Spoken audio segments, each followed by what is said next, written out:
is Rani Singh and welcome back to Learn with Simplicity. आज के topic में हम बात करेंगे self introduction. Self introduction which is a very important topic. The answer to the very crowded questions like how to introduce yourself or give your self introduction or please describe yourself in brief or tell me something about yourself. इस तरह के न जाने कितने questions होते हैं जिनका हमको आंसर करना होता है. So to speak something about yourself, to narrate yourself is very important. Okay, and incredibly it is important too.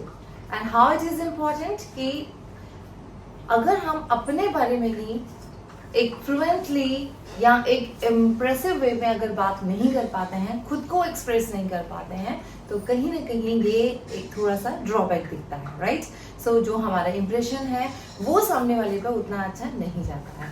So whenever you are giving your self introduction, so please make it pre-prepared.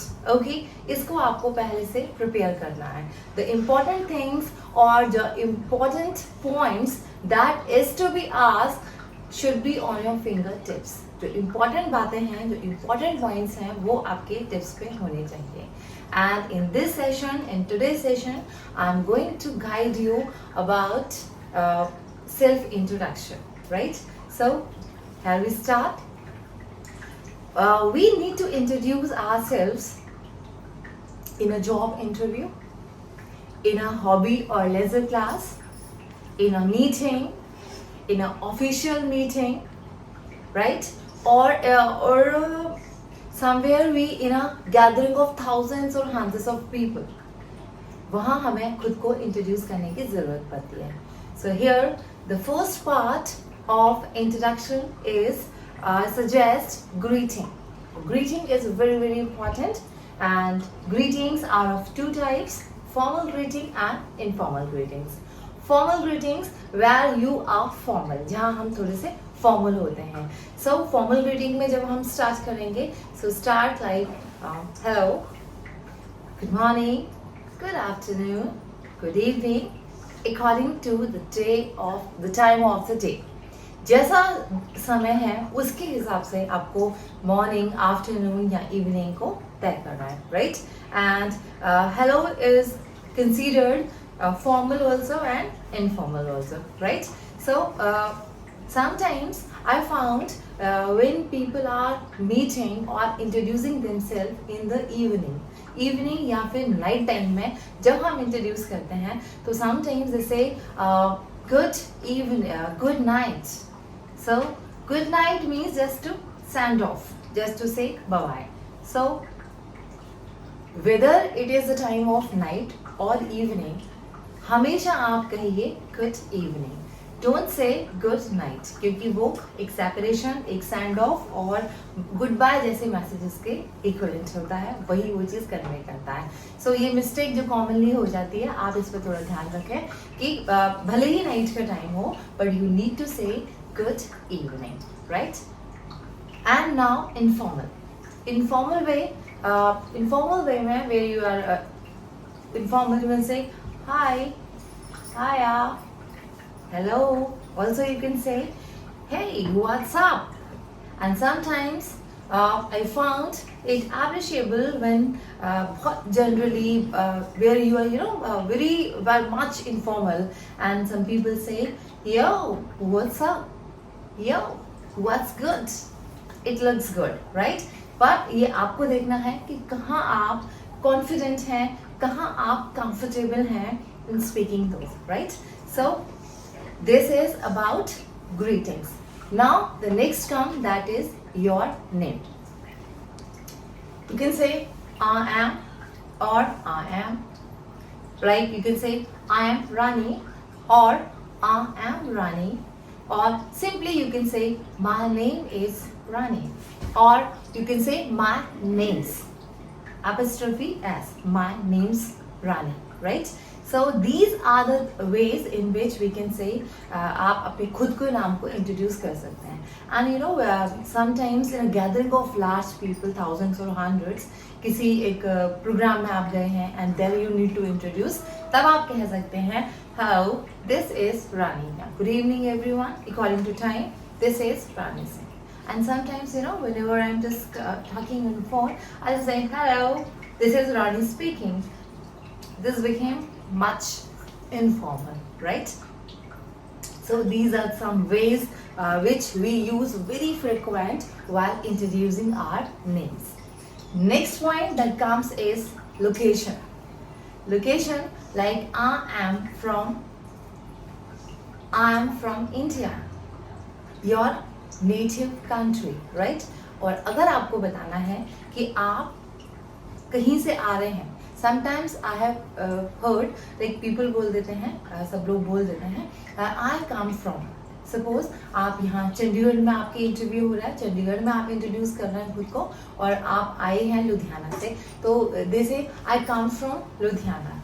So ऐसा बोलना थोड़ा सा slightly wrong हो जाएगा, because come from जो है वो denote करता है जर्नी को, लाइक कि हम we are coming from the journey. So better to say अगर आप किसी एक जगह रहते हैं और आप दूसरी जगह आए हैं, तो सिंपली यू कैन से यहाँ आप जहाँ आपकी जो बॉर्न है, आप कहीं बॉर्न हुए हैं और आपकी जो रीजनिंग भी नहीं हुई है, तो सिंपली आप बोल सकते हैं I was born and raised in Punjab, right. If you want to convey कि आप जो बॉर्न आप कहीं हुए हैं और आपकी जो अपब्रिंगिंग है, आपकी जो रेज हुए हैं, आप वो दूसरी जगह हुए हैं, राइट. तो उस बात को आप ऐसे कह सकते हैं I was born in Punjab but raised in UP, right. कि मैं पंजाब में मेरा जन्म हुआ और मैं जो मेरी अपब्रिंगिंग है, जो मेरी परवरिश है, वो मेरी यूपी में हुई, right. So these are the way. और if you want to convey, like if you are from somewhere else and presently you are living somewhere else, अगर आप कहीं और से हैं, आपकी एजुकेशन, आपकी पढ़ाई वो कहीं और से हुई है और आप रहते कहीं और हैं, तो सिंपली आप कह सकते हैं suppose I grew up in Mathura but now I live in Agra, right. So इस तरीके से कि मेरी जो मैं बॉर्न हुई थी मथुरा में और आप प्रेजेंटली मैं आगरा में रहती हूँ, राइट. इसी बात को आप दूसरे तरीके से भी कह सकते हैं I am originally from Mathura but I am based in Agra, right. ऐसा कहना समथिंग मोर अट्रैक्टिव लगेगा ये सुनने में, बोलने में. So this sentence also you can say like I am originally from Mathura but now I am based in Agra. Okay. So अगर आपको ड्यूरेशन बताना है, if somebody have asked you how long you have been living here, किसी particular place पे आप कितने समय से रह रहे हैं, आपको ड्यूरेशन शो करना है. आप सिंपली यू कैन से I have been in Agra for the last 14 years, right. मैं पिछले 14 सालों से आगरा में हूँ. इसी चीज़ को अगर आपको जो पर्टिकुलर नंबर ऑफ ईयर्स है, अगर आपको वो मेंशन नहीं करना है, तो आप सिंपली कह सकते हैं I have spent the past few years in Agra, right. So these are some of the ways where you can tell about something about this your location, the place where you are from. Next point हमारा आता है that comes is location. Location is done. Now next point is comes your position. Okay, position and company. The position and company where you are working. अगर आपको वो चीज़ बतानी है कि आपकी पोजीशन क्या है और आप किस कंपनी में वर्क करते हैं, right. So I work at the name of the company in dash means in the dash department. For example, I work at government school in basic education, right. So government school is the place, the company, you can say institution where I'm working, and the basic education is the department of mine, right. तो इस तरीके से आप कह सकते हैं कि I work at government school in basic education.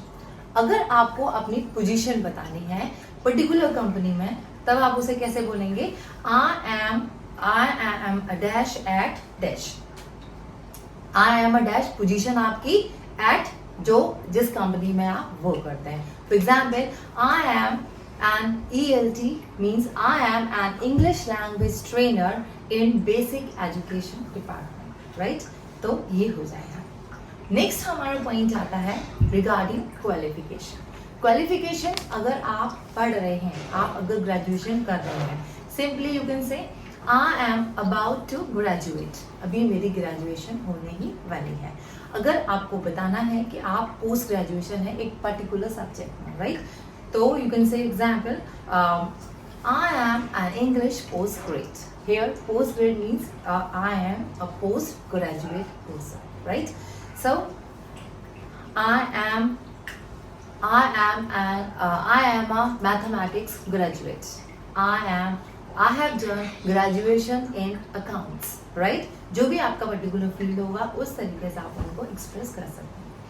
अगर आपको ये बताना है कि प्रेजेंटली आप कोई कोर्स कर रहे हैं, please remember if you are doing the subject theoretical subject, वहां आपको इन मेंशन करना है. For example, I am currently taking maths course, getting in, I am currently taking course in maths.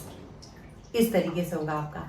और अगर आपको ये बताना है कि आपका जो सब्जेक्ट है वो प्रैक्टिकल सब्जेक्ट है, सपोज ज्वेलरी मेकिंग है, आप ज्वेलरी मेकिंग में आप कुछ कर रहे हैं, आपका कुछ कोर्स है, तो आप कैसे बोलेंगे उसको? आई am currently taking course on jewellery. So get the difference between in and on. On उन चीज़ों के लिए है जो आप प्रैक्टिकल सब्जेक्ट्स हैं, उनके लिए आप ऑन यूज करेंगे, एंड इन आप यूज करेंगे उन चीजों के लिए जो हमारे थ्योरेटिकल सब्जेक्ट्स हैं, राइट?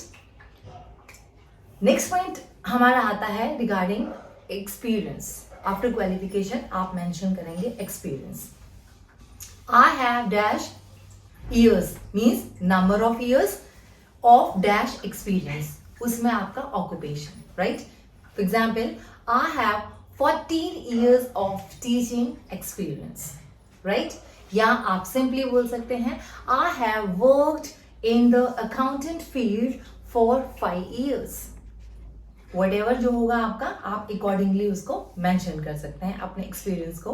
प्रेजेंटली अगर आप कुछ हैं कि still if you are working, तो I am currently working as an accountant in the name of the department where you are working. Okay, then comes the important part, family. Somewhere formally also you need to give something about your family, या आपसे interviewer खुद पूछ लेते हैं tell me something about your family. तो better होगा कि सामने वाला आपसे थ्रो बैक क्वेश्चन करे, उससे पहले ही आप प्रिपेयर्ड रहें उस चीज को लेके, और आप पहले ही उस चीज को जो है मेंशन कर दें. और जनरली जब हम लोग when we are much informal friends के साथ में या अलग भी, जब भी आपसे फैमिली के बारे में पूछा जाता है. सो ये सारी चीजें हैं जो आपको पहले से ही प्रिपेयर रखनी है आपको. Okay, you should be prepared in advance. So how to talk about family, like generally मैंने देखा है लोगों को, my students and in some other cases also, like जब उनसे क्वेश्चन पूछा जाता है लाइक tell me something about your family members, they very often they replied, we are 5 in our family. क्या हम लोग 5 मेंबर्स हैं अपनी फैमिली में, which is totally incorrect. Okay, गलत होगा ऐसा बोलना. आप simply you can say I am from a family of 6. मैं 6 लोगों की फैमिली में से आता हूँ. सिंपली, और कुछ लोग सिंपली बोल सकते हैं I have a brother, I have a sister, I have a mom and I have a dad. So instead of this better होगा कि आप उसको जो है कंबाइन करके बोलते हैं like I am from a family of 6. In short, या I am from a family of 6 members is totally okay, right? If the question is about how many brothers and sisters do you have, if the question is about your siblings, brothers and sister, it's signify particular gender. लेकिन जब हम sibling बोलते हैं तो sibling totally मतलब कुछ both brother and I mean male and female, कोई gender उसमें डिस्टिंग्विश नहीं है, तो सिंपली आप सिबलिंग्स के बारे में बोल सकते हैं normally, I am one of 3 siblings, 3 भाई बहनों में से मैं एक हूं, right? And somewhere I am one of 3, okay, मैं 3 में से एक हूं. In short also you can से if you do not have a sibling, अगर कोई भाई बहन नहीं है तो simply you can say I am the only child, I am the only child of my parents, right? Next हम बात करेंगे regarding hobbies, right? एक बहुत common term है, बहुत very simply you can say my hobbies are dash dash dash, my favorite hobby is dash dash dash. It's better to say, to speak in a more effective way. How to say, I like running much, I really like aerobics, right? Instead of pointing the term hobbies, simply you can say the word fond of. I'm very fond of aerobics, I really enjoy running, okay? और इसमें आप एक और तरीके से बोल सकते हैं, I means most likely, जो आपको बहुत ज़्यादा चीज़ें पसंद होती है, I am a big fan of dash, where you can mention your hobby in the dash. I am a big fan of aerobics, right?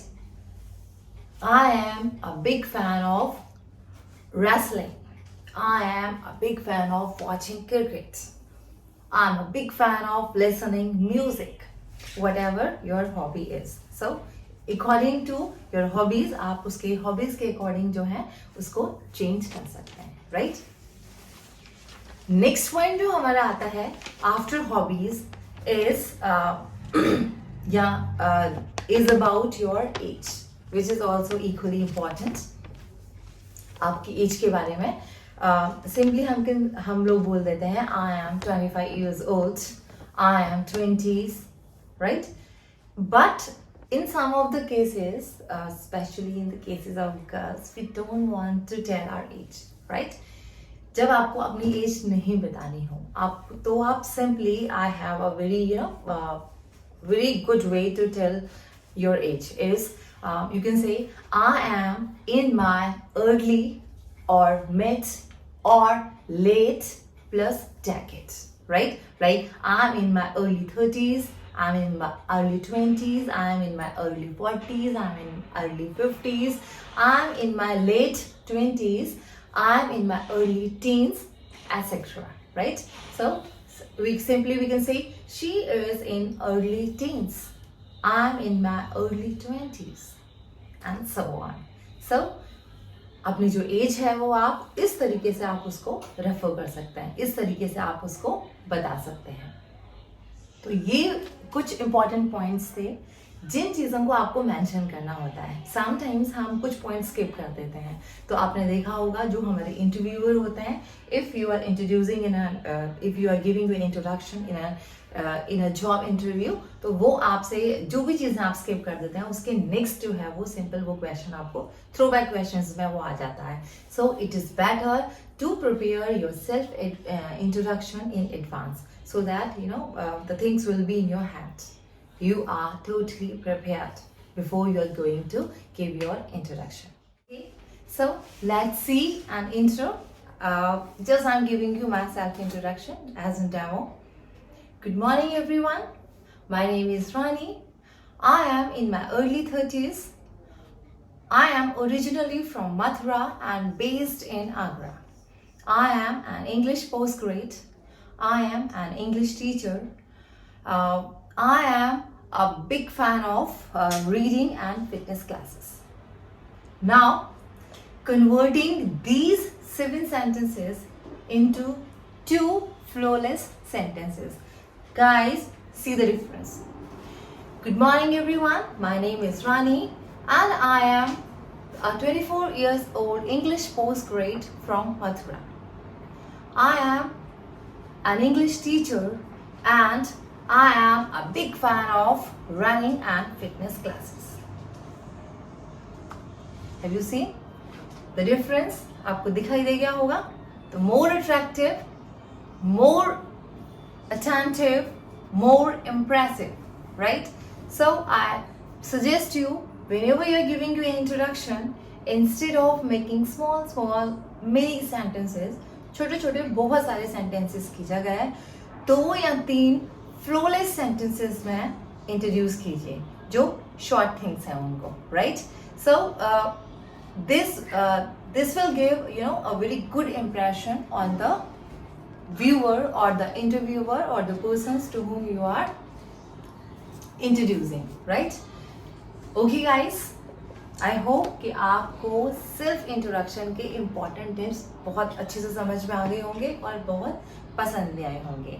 So I recommend you to give your introduction to me and send it to me in my comment box so that me and my other members can watch this, can see this and give you some more important suggestions कि आप उसको और कैसे improve कर सकते हैं, right? So on some other further queries के लिए भी you can mail me on my email ID which I am giving you in my description box. Description box में ईमेल आईडी दी हुई है, आप उस पर मुझे ईमेल भी कर सकते हैं. पर्सनली आप मुझे कुछ पूछना चाहते हो regarding self introduction, so you are totally welcome. एक इम्पॉर्टेंट बात, इस वीडियो को लाइक करना और शेयर करना बिल्कुल ना भूलें. और अगर आपने अभी तक इसको सब्सक्राइब नहीं किया है तो please guys do subscribe. Okay, अगर आप चाहते हैं कि आपके कुछ क्वेश्चंस हैं, कुछ क्वेरीज हैं या कुछ ऐसे पॉइंट्स हैं जिनके बारे में मैं आपके साथ डिस्कस करूं, so please do write in the comment box so that I can help you out. Till then take care, bless you all. ध्यान रखिए आप अपना. Good bye.